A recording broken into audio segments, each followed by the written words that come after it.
Different cultures and religions. Ang tahanan ng matatag na manlalaro, Sophronia Española Athletic Delegation.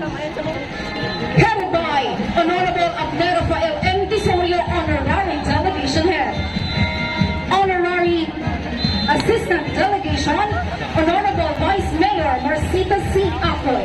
Sangguniang Bayan members beginning with Honorable Juan I. Harmain, Honorable Jonathan P. Chua, Honorable Michael L. Jorda, Honorable Fred A. Katugay Jr., Honorable Arsani K. Bernardo, Honorable Nena P. Sahido, Honorable Justado A. Tingson, Honorable Arnold A. Galan, Honorable Jesse G. Galan, L&D President, Honorable Jonathan J. Ong, IPMR, Honorable Shira P. Reyes, SK Federation President.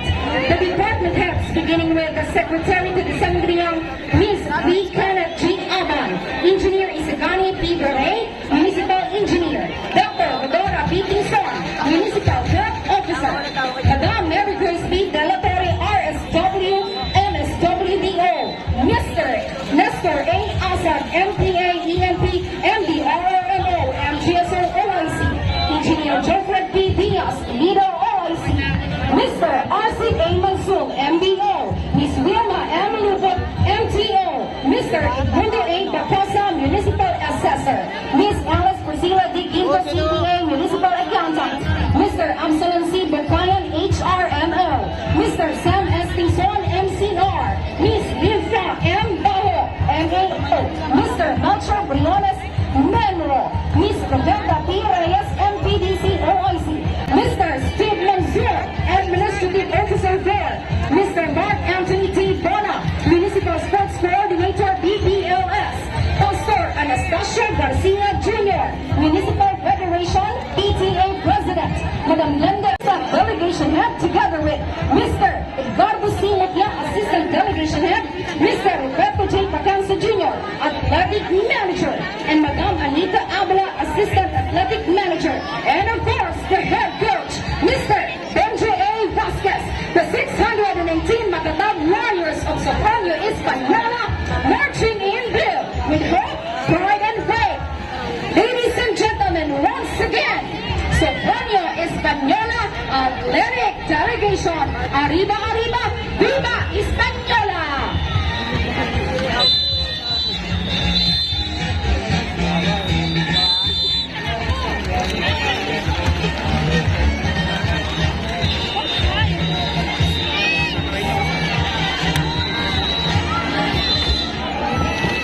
Saan nagkaroon ng katuwang bilang na 83 mag-aaral mula elementarya hanggang sekundarya.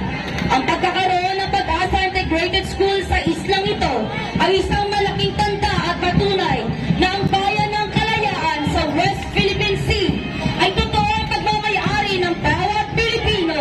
Sa kauna-unahang pagkakataon, ang ating mga mag-aaral ay sasabak sa palarong pananaligan, sa palarong panpalakasan, kakauntiman na bilang ng ating television head, Honorable Balsazar S. Alentuban, Municipal Vice Mayor, SP members, Honorable Hubert E. Leopol, Maurice Philip Alexis S. Albaida, ABC President, Honorable Federation President, Honorable Tracy Lee Suicedo, Municipal Planning and Development Coordinator, Ms. Tina M. Balafinos, Municipal Social Regional Officials, headed by our delegation head, Sir Federico N. Gacasa Jr., Co-Delegation Head, Sir Christopher L. Galera, Athletic Manager, Ma'am Maria Lynn E. Linto, Head Coach, Sir Lauren J.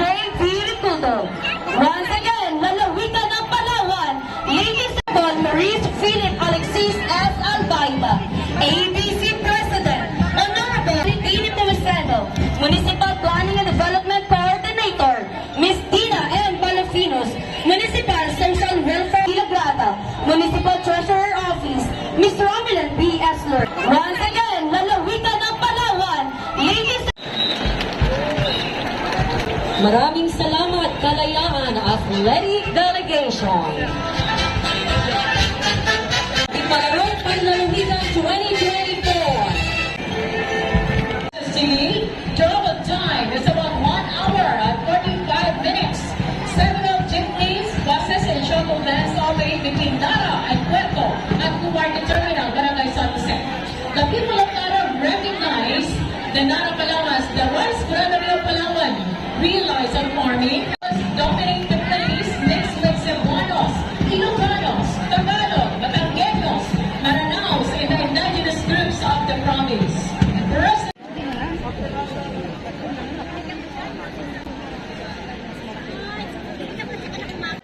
Nada niyo yung mga gamit? Magpasundo lang kami mamaya.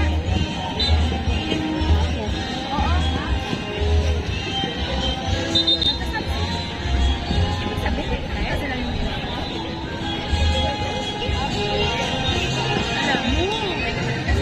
Thank you so much, everyone, for your invaluable participation.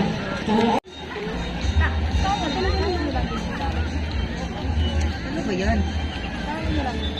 Kahit na saan?